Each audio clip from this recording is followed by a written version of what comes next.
asalaamaaleykum mbokki safo seen télévision ITV dal leen nag jàmm ci seen émission Kéenu Askan Wi ni ñu koy amalee nag ay bés yu nekk ni ngeen ko gisee semaine ba la ñu génn sama naataangoo Khalifa Diakhaté moo fi nekkoon altine jàpp aljuma nag xam ngeen ne yéen téléspectateurs yi yéen lañ ko jagleel ubbil leen bu mu jonkoo bi comme nag ni ñu koy defee ay bés yu nekk dañuy ànd ak li xew ci bés bi muy actualité tey jile nag ku ne xam ne ne kii di Khalifa Ababacar Sall moom mi nekkoon maire Ndakaaru tey la yëkkati ay kàddoom bi njëkk gannaaw ba mu taseek wëy taskatu xibaar yi fàttali ne Khalifa Ababacar Sall nag moom ñu ngi ko tegoon loxo ci atum 2018 nag la ñu ko mujjee woon condamné gannaaw gi ci la am li ñu dippee grâce présidentielle yemook 29 septembre bi ñu génn di nekkoon ab dimanche ci ngoon gi sax ba mu génnee ca kaso Rebeuss askan wu takku ñoo génnoon daal di koy tertu gunge ko ba ca kër yaayam ba nekkee ca Parcelles Assainies tey jii mu yëkkati ay kàddoom yu njëkk wax lan la dund foofee ca kaso Rebeuss waaye it naka la gisee tolluwaayu réew mi jamono ji ñuy dalal nag tey ci seen émission Kéenu Askan Wi Babacar Diop nag moom mooy coordonnateur national ànd dooleel Khalifa Sall monsieur Diop maa ngi lay nuyu bu baax. maa ngi lay fay soxna Sada maa ngi nuyu sa collègue yi nga xam ñoo nekk ñoom ñëpp ITV di nuyu les téléspectateurs de ITV di nuyu aussi askanu Sénégal yëpp yi nga xam te ne ñu ngi seetaan d'ici et d'ailleurs. jërëjëf Babacar mi ngoog ni ngi ko waxee ici et ailleurs mooy li nga xamante ne mooy credo wala sax moom la ñuy faral di dégg su ngeen jàppee i rajo wala ITV maanaam fii ak fële télé askan wi la Khalifa Ababacar Sall janook ñi nga xamante ne tey jilee mooy taskatu xibaar yi am ab déclaration bu yaatu wax ci naka la nga xamante ne moom la jot a dund foofee ca kaso Rebeuss ni mu gisee tolluwaayu réew mi waaye ñu ko doon xaarit ci yenn ponk yu ci mel ne jaar jëm-jëmam fu mu jëm ci wàllum politique mu mel ne ponk woowee addu ko waaye ak lu mu ci munti doon suñu ndaw Amago Robert Niang moom ma nga woon ca ndaje ba dañuy ànd ak moom delluwaat foofu jël si lëf andi ko ci téléspectateurs yi nga xamante ne ñoo safee télévision ITV.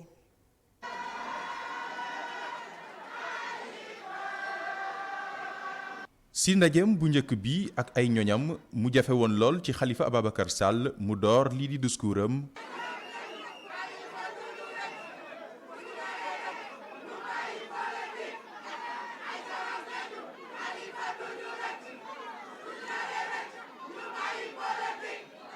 ginnaaw diir gu yàgg Khalifa Sall jël kàddu gi di njukkal ak di feddali yéeneen jëm ci ay mbébétam. sant di gërëm suñu kilifa yëpp kilifa diine kilifa aada wayjur mbokk xarit am di jàmm képp koo xam ne rek lii nga xam ne yàlla tegoon nañu ko amoon nga ci ñeewantal amoon nga ci xel bu tooy amoon nga ci xol bu naqadi ma ni kooku ba mu jaral la ngay ñaan ak dox ak wax ma ni ku nekk ci ñoom ku nekk ci sa tur ak sa sant ñoo ngi laa gërëm di la sant jigéen yeeg xale yi nag raw ci yéen kenn mënu leen ko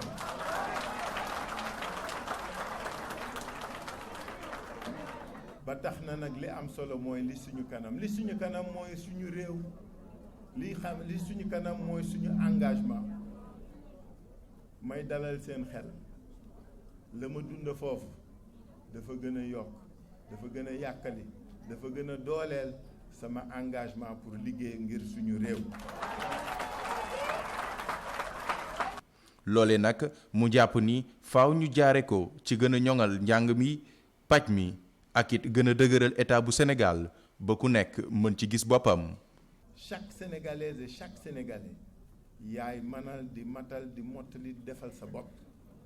kenn bañ a toppati ci kenn di lappe-lappee ka yaakaar ak ñaan nañu yeewu nit ñi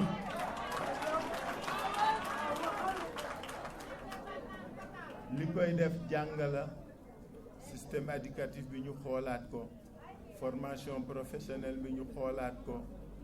xool nag nan la ñuy doxale réew mi ba yenn tolof yi yenn jalgati yi ak yenn yi bañatee am ñu créer état ñu gën a dëgëral suñu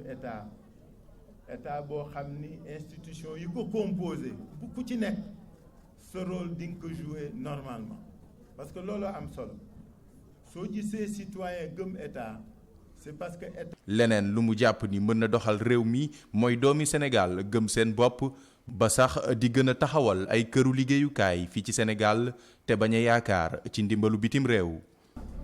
mooy réew mi tollu woon na foo xam ne nit ñi defe nañ ni yaakaar daf fiy jeex mais yaakaar li koy dekkal li koy def ku nekk ci ñun lay doon il faut que chacun de nous soit porteur d'espoir. Pour qu'il soit porteur d'espoir il faut que moom mu gëm boppam gëm réewam xam ni réew mi nag kenn ëppalewu ko ci nañu libérer nit ñi ci ñun homme politique yi nit ñi yaakaar ni ku politicien dimbaliwul doo dem ku ñu jàppalewul doo dem nañu gëm yàlla gëm suñu bopp daañu dem. ci génnam bu njëkk bi ginnaaw buñ ko bàyyee mu ñibbi këram Khalifa Ababacar Sall àdduna itam ci ëllëgam jëm ci doxalinu Sénégal ci géewu politique bi.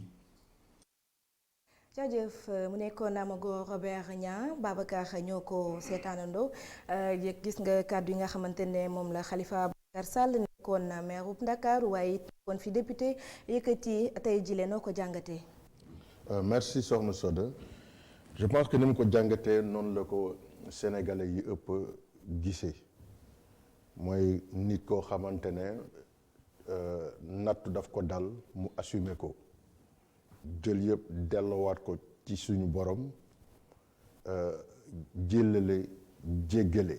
di si oo ay ñoñam ñu jëllale ñu jéggale ñu xamante ne jaar-jaar la te ay nit yu baax rek ñoo jaar fi nga xamante ne fa la jaar muy wàllum prison tey boo jëlee fukki doomi aadama ay kilifa ñu am ay jaar-jaar juróom-ñetti jaar nañu kaso mu am loo xamante ne ay njàngat lañ si mën a jëlee ndax nit ñi liñ daan gis mooy parlo fayonte ay xeexante bi mu génnee li mu njëkk a prôné yemale ko si ay wax mais si ay jëf la ko tàmbalee mooy dem seeti ji kilifa diine yi waxtaan ak kilifa diine yi jaajëfal leen si ñaan yi nga xam ñu ngi ko doon ñaan ak ay action ak ay démarches yi nga xam te ne kenn ku si nekk def nga ca la nga man ci suuf pour ñu bàyyi ko ndax xam nañ ne niñ ko arrêté woon arrestation bu arbitraire la loolu jarul ñu siy delluwaat ndax sénégalais yëpp constaté nañ ko xam nañu ne arrestation dara wundu ko woon lu dul empêcher sa candidature tey li nga xamante ne moom lay jàngale mooy que kilifa dëgg day jëlale day jéggale dafay tànqamlu kon tey Khalifa Sall daf ñu jox une leçon de la vie yemul ci foofu ndaje bii mu daje tey dafa am ñaar yu mu doon xamal nit ñi. mooy lan.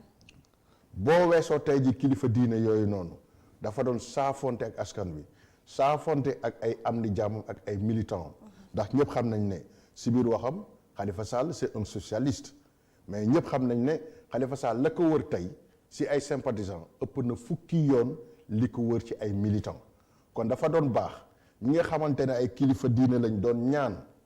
noonu la nga xamante ne ay citoyen lambda lañu doon julli di ñaan pour ñu libérer ko ndax seen cofeel si moom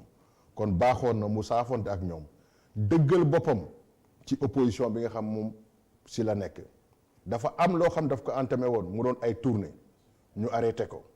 arrêté yooyu ñu ko arrêté woon dafa génn continuer tournée yi mooy sala mu nekkoon démb si la nekk tey te si lay nekk suba mooy liggéeyal askan wi. d'accord mu nekk loo xamante ni dañu ko doon xaar bu baax ci tey discours wala sax déclaration bu mu doon def muy ëllëgëm ci wàllum politique waaye ba tey am na loo xamante ni ñu ngi ko doon xaar foofu wala ay nit bokk na ci Barthélémy Diaz kenn gisu ko foofu Bamba Fall it maire bu Médina kenn gisu ko foofu loolee lan lay wund boobu ba tey it muy Barthélémy Diaz dañoo nemmeeku tekkaaralam te ba Khalifa Sall nekkee kaso dañ ko doon gis saa su ne mu nekkoon au devant de la scène daanaka xeex yëpp bokkoon na ci ñu ko jiite. waaw xam nga tey ñëpp gis nañ fi ñu ko defee Fun City li nekkoon si biti mu ëpp li nekkoon si biir man mën naa la seedeel fii ITV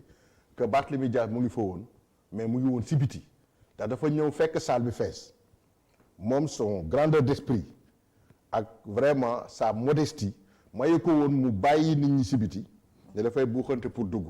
ndax boo ñëwee fekk ñu ne salle bi fees na del ba kenn mënutul dugg par décence et par respect si say nit yi nga xam ñoom nga fekk si biti mooy da ngay ànd toog ak ñoom si biti du moom kese ñu baree je peux citer le maire par pas le centre de Fann Point am ñu bëri ñëwoon nañu mais bi ñu ñëwee fekk salle bi fees yenn fees yi par courtoisie vraiment bëgguñu woon di bàyyi nit ñi si biti mu mel ni dafa am ñoo xam dañu ñëw ñu téye leen am ñoo xam dañu leen di bàyyi ñu dugg moo tax ñu préféré Bamba ba bi ñuy nekkoon di ziar si kër kilifa diine yëpp moom neewu fi yoon mu ngi woon Italie nekkoon en mission mais comme niñ koy waxee Bamba Fall amul benn problème ak Khalifa Sall Khalifa Sall c'est son grand frère c'est son responsable politique ndax képp koo xamante ne socialiste nga di yeewoo Dakaaru Njaay Khalifa Sall mooy sa kilifa parce que le responsable du département de Dakar. waaye amoon na jamono ñu ko doon joxar bi baaraam ne dafa bëgg a transhumé dafa bëgg a dem xam fee loolu ndax nekkul loolu ngeen ko jàppal ba tey. non kenn jàppalu ko dara Bamba Fall musul transhumé wul demul fenn Bamba Fall il est et il demeure à côté de Khalifa Sall donc fa mu nekkoon démb fa la nekk ak Khalifa Sall je pense que ñëpp gis nañ le 29 septembre bi ñuy libéré Khalifa Sall moom mu ngi woon ci benn organe de télévision boo xamante ne il a pris position à côté de son grand frère le président Khalifa Ababacar Sall donc foofu amul benn problème nit ñi léeg-léeg xam nga rek ñooy dugg ci yenn détails yoo xamante ne mais on les comprend parce que nit ku nekk muy journaliste muy lu mu mën doon soo bëggee jaay am nga droit bind li nga xam moom nga yaakaar na mën na jaay sa journal mais ñun nous restons sereins ñun ñu ngi ànd ak suñu dal waxtaan suñu biir ba pare di accompagner Khalifa Sall ci vision bi nga xamante ne moom la adopté. yaa ngi wax léegi ci mbirum Barthélémy Diaz. pourquoi Barth defatul yenn sortie yi amatul sortie bu ñuy def en réalité ndax fi mu nekk nii ci jamonoy jëf la ñu toll jamonoy jëf boo ci tolloo da ngay jëf nit ñi gis lan lañ doon def dañ doon xeex pour Khalifa Sall génn ndax jàppoon nañ ne dañ ko teg loxo jaay ko doole tey nit ñi gis nañu ne Khalifa Sall vivre na sa condamnation dans la dignité te dañ ci sant yàlla ndax mënoon na ko bëgg am motivation bi am engagement bi yàlla dogal leneen tey li nga xamante ne moom lañ doon ñaan yàlla mooy lu mu metti mu dund ko dans la dignité ñëpp gis nañ ko am na à un moment ñu jéem a saltel yàq deram dire que dafa bind grâce mais tey ji Sénégal adduna xam nañ ne Khalifa Sall du bind grâce te du woon mës a bind grâce parce que psychologiquement moralement dafa pare woon pour tëdd juróomi at yooyu noonu ndax deful waxul kon du ñaan njégal. d'accord tey jii mu am grâce présidentielle ba tey ñu delluwaat ci discours bi nga xamante ne Khalifa Ababacar Sall yëkkati na ko ñu doon xaar muy wax ci ëllëgam ci wàllum politique naka la ko fas yéene tracé wala yéen dafa am lu ngeen ni xaar ni ndax ku ne xam ne ne grâce la amagum moom suñuy wax it jongante njiitu réew yi mun nañu njort ne ba jamono ji ñu toll moom mun a gu cee bokk. xam nga lu nga xamante ne 2024 la pour man wax ko c'est prématuré. ndax avant 2024 bu ñu fàttali ne am na ay élections locales yu nekk suñu kanam mu nekk ci 2020 bii ndax waxtaan bi nga xamante ne moom la ñuy wax autour ci dialogue bi moom la ñuy xaar pour arrêter une date officielle bu ñu paree en 2020 war nañu waxtaan en 2022 pour les élections législatives Sénégal xam nañu ne du élection locale du élection législative moo ñor Khalifa Sall Khalifa Sall objectif am gis-gisam li nga xamante ne moo ko ñor pour mu liggéeyal askanu Sénégal mooy c'est la magistrature suprême moo ko tàndil tey jii mu taxaw def résistance ba li ko dal tey jii Sénégal ñëpp gis ko mu dal ko si. alors 2022 ak élection législative yi dañu ne élection législative ñu ne assemblée nationale mooy amnistie man dama gëm ne ñun. organisation bi ñuy préparer war ko liggéey autour de l'opposition moi je dis l'opposition ndax ñu ngi dégg nit ñi vraiment di dugg ci ay détails c'est le moment actuel ma laajat oowaat askanu Sénégal opposition ñu booloo nekk benn te xamante ne suñu survie politique mooy ñu booloo nekk benn alors booloo nekk benn boobu noonu incha allah moo ñuy may majorité à l'Assemblée nationale te majorité boobu noonu incha allah moo ñu yóbbu ñu amnistie ñi nga xamante ne dañ leen jaayoon doole taxal leen yàq seen der yaa ngi wax nag lu jafe muy booloo rawatina ci kujje gi ndax gis nañ ne li leen ñàkk dooleel yépp mooy tasaaroo bi nga xamante ne am na seen diggante Khalifa Sall ba mu génnee ca kaso bokk na ci gannaaw ba mu jugee ci kër kilifa diine yi demoon na it seeti Idrissa Seck. seeti na ko Idrissa Seck c'est son frère te li leen boole c'est au-delà de la politique nit ñi nag xamuñu loolu ndax bi ñu demee ba nga xamante ne jublu woon nañ ci élection présidentielle yi passé man personnellement toog naa ak Idrissa Seck këram Point E mu am lu bari lu ma wax ci diggante ma Khalifa Sall loo xamante ne man xaw ma ko woon seen diggante ak Khalifa Sall donc c'est une relation boo xam dafa transcender leur activité politique. maintenant li nga xamante ne moom moo ci am solo mooy que Khalifa Sall du Idrissa Seck rek la dem seeti ji na ñeneen ak ñeneen Khalifa Sall képp koo xamante ne jàpp na ne dugaloon nga ci sa loxo de près ou de loin seeti na la képp koo xamante ne jàpp na war na jaale ji la na ndax seetu ci xàjj ak seen ki bokk ci moom ak ki jàkkaarloog moom la yemale moom li mu gëm mooy que ñun ñëpp Sénégal lañu. Sénégal benn bopp la kenn mënu ko xar ñaar. d'accord moo andi. visite boobu mu dem defe ji woon ci le directeur Yakham Mbaye. mu andi woon fi ay coow lu bëri mais nit ñi peut-être ñoo comprendre orientation ak vision wu Khalifa Sall ni muy dundee jàpp na ne bépp sénégalais ñun ñëpp ñoo bokk Sénégal ñun ñëpp ñoo war a bokk fi nga xamante ne moom mooy orientation boobu mooy nan la ñuy def ba defar Sénégal boo bëggee defar Sénégal nag. waroo dese xolu kiñaan warul nekk ci yow.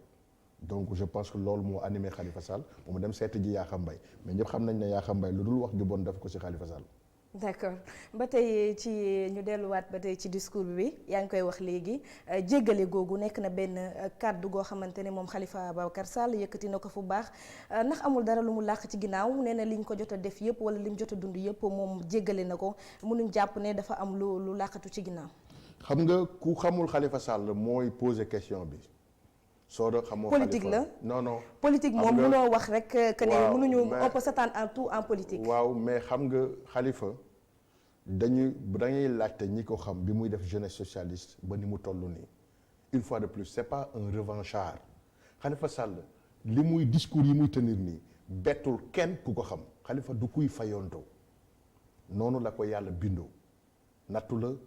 qualité la yàlla rek a xam mais noonu la ko yàlla bindee. bi muy nekk prison ñun ñi ko wër ñëpp xamoon nañ ne bu génnee discours bii lay andi kuy xaar ci Khalifa Sall mu fayonto da ngay nax sa bopp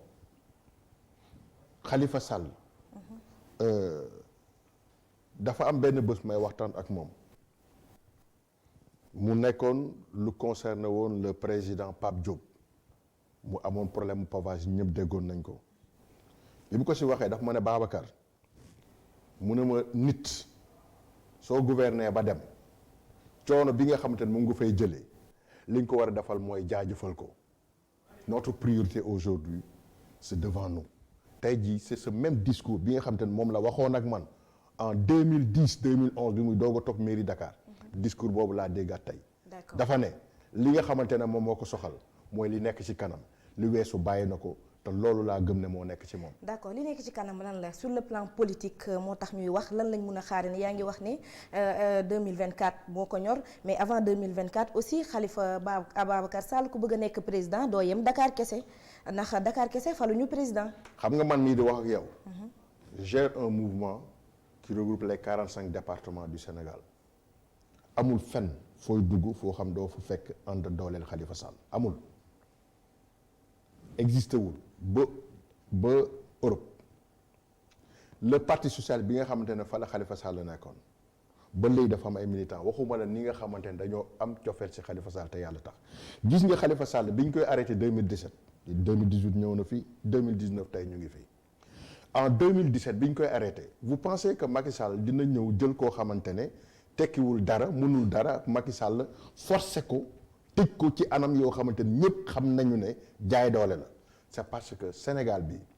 booy jël benn nit bi nga xamante ne moo ëpp information le président Macky Sall la il a été très bien informé par ses renseignements généraux que Khalifa Sall est très bien ancré dans ce pays. ngeen jàpp ne da ngeen amoon base politique bu solide. moo tax wër gis nga boo demoon tournée yi ñuy def Dagana boo demoon Saint-Louis boo duggoon Tambacounda nga xamante ne Khalifa Sall est très bien ancré ci xolu askan wi. mais xanaa Dakar Thiès Dagana rek la yem yeneen région yi pourquoi bokkul ci? Dakar Thiès Dagana. mais loolu nga fi lim parce que gisuñu. Khalifa Sall sentir ko ci yeneen région yi. dañoo départ def Dagana def tout le département de Dagana nous avons fait là-bas 5 jours ñu dellu si Dakar def break 2 jours delluwaat Saint-Louis ñu dellu si waat def break 2 jours delluwaat le département de Tambacounda bi ñu ñëwee lañ ko arrêté li tax ñu arrêté ko parce que bi ñuy dem liñ doon génne ci doomu aadama kenn xamul nu mu toll et c'était spontané gis nga Sénégal dafa xat nit ñi xam lan lañ doon wax Khalifa Sall la nga def Dakar la ñu bëgg nga ñëw defal ñu ko fii parce que effectivement ñëpp xam nañ ne Khalifa Sall entre 2011 2012 ba 2013 dafa toj Dakar c'est ça la vérité il a fait des résultats malgré lépp loo xamante ne ay combat la état bi tegoon en 2014 mënuñu ko nërmel ci benn fan. d'accord léegi lan lañ mën a xaarandi ci Khalifa Sall ak ànd dooleel Sénégal ak ànd taxawu Dakar lan ngeen teg fu mu toll nii. pour avancer. Les stratégies politiques ne se dévoilent pas. mais war ngeen am yoon bu ngeen tracé quand même. liggéey boobu noonu ñu ngi si xam nga Khalifa Sall waxtaan na tey ji ak askan wi. ci étape boobu la ñu toll na ngeen jàpp loolu. d'accord ñun ñu ngi liggéey en interne ñu ngi préparer ay stratégies politiques yoo xam bu ñu fa tolloo dinañ jàkkaarloo askan nañu waxtaan ak moom mais lépp na wékku ci ay projets de développement ak plan de massification. d'accord yaa ngi koy wax léegi Khalifa Ababacar Sall dafa bokkoon biir PS parti socialiste mun nañ ne sax mu ngi ci biir PS ba tey neem ki jiite woon PS di Tanor Dieng nekkatu fi gis nañ ne diggante bu mu génnee diir bu yàgg la ñu amal ak ñoom seen waxtaan daal di tabb Aminata Mbengue Ndiaye ndax mun nañ am njortu gu rafet juboo amaat seen diggante biir ñoom waa PS. waaw juboo mën na amaat malgré que li ñu def ndax Khalifa. bu demee mën a taxaw ak askan wi ne baal na ñi ko tëjoon prison muy ñëpp xam nañ ne Macky Sall bokkoon na si kon bu ñu leen mën na jéggal ñeende it lu xel mën a nangu la li am solo dëggantaan aujourd'hui mooy askan wi mooy Sénégal ndax ñun ñëpp ñi nga xamante ne ku ci politique boo jógee da ngay naan Sénégal askan wi laay liggéeyal booy liggéeyal askan je pense que lépp loo xamante ne moom la laaj pour nga liggéeyal askan bi da nga ko war a def maintenant parti socialiste dafa am ay réalité ñoom regroupé nañu autour du secrétariat exécutif mu nekk loo xamante ne c'est illégal ndax boo bëggee jël di fal nit congrès la à défaut d'un congrès comité électoral la mais yooyu yëpp amu ci donc moi je pense que li nga xamante ne pour man mooy maanaam dañoo profité daal di tabb seen secrétaire général mais jàpp nañ ne ñoom nee nañu intérim la ñenn ñi il ne nous considère plus même comme des membres du parti socialiste parce que dañoo dàq mais dàq la boo xamante ne teguwul fenn ndax dàq parti socialiste dafa am nuñ koy defee mooy que y a conseil départemental après y a l'union régionale après y a le comité central donc y a plusieurs trucs yoo xamante dafa war a daje ba pare nag nga doog ko notifier nit ki wax ko officiellement exclure nañ la ci biir parti social mais malheureusement amul kenn koo xamante ne notifié nañ la ne la dàq nañ la. comme yéen da ngeen jàpp ne membre ngeen ba léegi ci biir parti socialiste. à part entière ñi nga xamante ne ñu ngi koy assumer ba léegi am na ñoo xamante ne ils sont dégoûtés bàyyi nañu. je peux citer notre camarade Youssou Mbow moom bàyyi woon na ba créer une structure politique donc ñi si bëri am na si ñoo xamante ne ba léegi ñu ngi toog ils se réclament du parti socialiste am ñoo xamante ne ils sont dégoûtés bàyyi nañu mais li ñu gëm te gëm ko mooy que dàq boobu noonu teguwul si fenn amul bopp amul genn amul dara lu ko mandargal donc képp koo xamante ne tu te réclames jusqu'à présent du parti socialiste lu légal la lu légitime la mais jàpp nañ ne ñun ak Khalifa Sall suñu priorité aujourd'hui c'est l'aller de l'avant pour man aller vers la récupération du parti socialiste c'est une perte de temps et le temps ne nous le permet pas. d'accord en tant que membre de l'opposition tey gis ngeen xibaar yi nga xamante ne moo wàcc bokk na ci moom Sory Kaba nekkoon directeur des Sénégalais de l'extérieur ñu tekki ndombal tànkam gannaaw ba mu yëkkatee ay kàddu jëmale ko ci ñetteelu mandat bi ñuy lamlaamee ndax njiitu réew mi dina ko amalam déet noo jàngatee loolu. waaw lu regrettable la loo xamante ne. képp kuy askan Sénégal nga am observation si ni politique bi di doxee bi fi Macky Sall toogee ak léegi su lii amee da nga war a gën a tiit ndax Macky Sall wax naa ko dama koy waxaat saay bu yeewoo day poser ay jalons yoo xamante ne dafay gën a dëggal ne dafay uti ji 3e mandat. kon ne yow da nga jàpp ne 3e mandat la bëgg. ndax li nga xamante ne moom moo fi xew tey xel mënu ko nangu moom moo taxaw Macky Sall ci boppam moom laay waxal moom ci boppam le président de la République moom moo taxaw wax à qui veut l'entendre ne kenn mënu fi amati ñaari mandat successif moom moo ko wax bu dee moom moo ko wax un de ses militants ñëw dëggal lool lu ci yoonu dàq ko wala kenn warul wax ñun kenn newul ci askan du pays démocratie wala lan wala moom kenn waru ko donn. Moi je dis et je répète dama ne Sori Kaba bu dee loolu lañ ko dàqee parce que ñun ñëpp kenn xamul lan lañ ko dàqee mais tombee waral ay gaaf wax jooju noonu démb la ko wax. démb les yaa xam mbay et autres ku nekk naaw comme ñoom yàlla na ma yàlla baal c'est des marionnettes comme ñoom vraiment léeg-léeg ñu am ay comportement yoo xamante ne yàlla na ma yàlla baal mais c'est des actes de bassesse. mais yow da nga jàpp ne président 3e mandat la bëgg a wut jamono ji. lii nga xamante ne moom la def nii. dafa méngoo ak njort bi nga xamante ne ñu mel ni man am nañ ko mooy que ba léegi mu ngi jéem a seet nan lay jouer pour am 3e mandat mu nekk nag loo xamante ne lu regrettable la mais loo xamante ne su yaakaaree ne dina si dugg mu génnee noonu dafay nax boppam. jërëjëf Babacar Diop ma bàyyi la nga tàggoog téléspectateurs yi. donc ma lay santaat Soda di la remercier ci invitation bi ngeen ma invité di sant di gërëm samay collaborateurs les membres du mouvement ADK parti socialiste bi nga xamante ne fa laa soxe ko muy sama formation politique. di remercier tous mes camarades mais particulièrement mon leader mon frère Khalifa Ababacar Sall. di ko ñaanal yàlla li nga xamante ne moom la dëkkmal tey mu nekk